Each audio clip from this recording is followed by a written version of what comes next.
اچھے کرنے کے لیے اگر نواز شریف صاحب کی کوشش یا ان کی جو خواہش تھی وہ غلط تھی، لیکن ان کی اپروچ یہی تھی کہ پرائم منسٹر مودی کے ساتھ ایک قسم کی پرائیویٹ ہم نے ایکویشن بنانی ہے۔ جہاں تک کشمیر کا تعلق ہے اور ان تعلقات کو آگے لے کر جانے کی بات ہے، اس اپروچ سے البتہ مجھے ذاتی طور پہ بھی نواز شریف سے اختلافات رہے ہیں۔ ہماری ہمیشہ سے پالیسی یہی رہی تھی کہ ہم نے حریت کے ساتھ بہرحال ہمیشہ رابطہ قائم رکھنا ہے، اور میں نے وہی پالیسی کو آگے کیا۔ مجھے وربلی بہت کچھ کہا گیا، لیکن میں نے ہمیشہ انسسٹ کیا کہ مجھے آپ جو بھی بات ہے وہ لکھ کے دیں، کہ بزنس انٹرسٹ جو ان کے ہیں نواز شریف صاحب کے، کہ ان کی یہاں پہ شوگر ملز تھیں، اور مجھے یاد ہے کہ ان کے جو بھتیجے ہیں سلمان شہباز، ان کا مجھے تقریباً ہر مہینے ایک فون ضرور آ جایا کرتا تھا ویزوں کے لیے، کہ ان صاحب کو ویزا دیں، اس صاحب کو ویزا دیں، اور میں سلمان شہباز سے ہی کہتا تھا کہ بھئی آپ ہمیں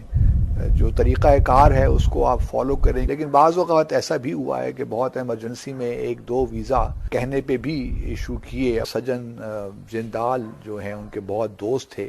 پاکستان میں جو کول انڈسٹری ہے، کول مائنز ہیں، وہاں اس میں وہ انویسٹ کریں، یہ ضرور خواہش تھی نواز شریف کی۔ نواز شریف صاحب نے کچھ ایسی چیزیں بھی کی ہیں جو کہ شاید ہمارے ریاست کے حوالے سے اس طرح انٹرسٹ میں نہیں تھا۔ پٹھان کوٹ کا واقعہ 2 جنوری 2016 کو ہم نے یہاں گجرانوالہ میں بھارت کے کہنے پہ کچھ ایسے لوگوں کے خلاف FIR بھی کاٹ دی جو بالکل مناسب نہیں تھی۔ دوسرا کلبھوشن جادیو کا جو معاملہ ہے، ہمارے وزارت خارجہ میں بہت سے ایسے لوگ تھے، اب میں کس کس کا نام لوں، نام لیتے ہوئے مجھے اچھا بھی نہیں لگتا، ٹاپ کی لیڈرشپ تھی فارن آفس کی، اس نے بھی وہی رول پلے کیا جو نواز شریف صاحب نے کیا ہے۔ پھر اس سے کی بعد ہم نے ڈان ڈیلز جو ہیں وہ بھی اسی کا سارا شاخسانہ ہے۔ نواز شریف صاحب نے کچھ اقدامات ایسے لیے جس سے پاکستان کو ابھی بھی نقصان ہو رہا ہے اور آگے بھی نقصان ہو۔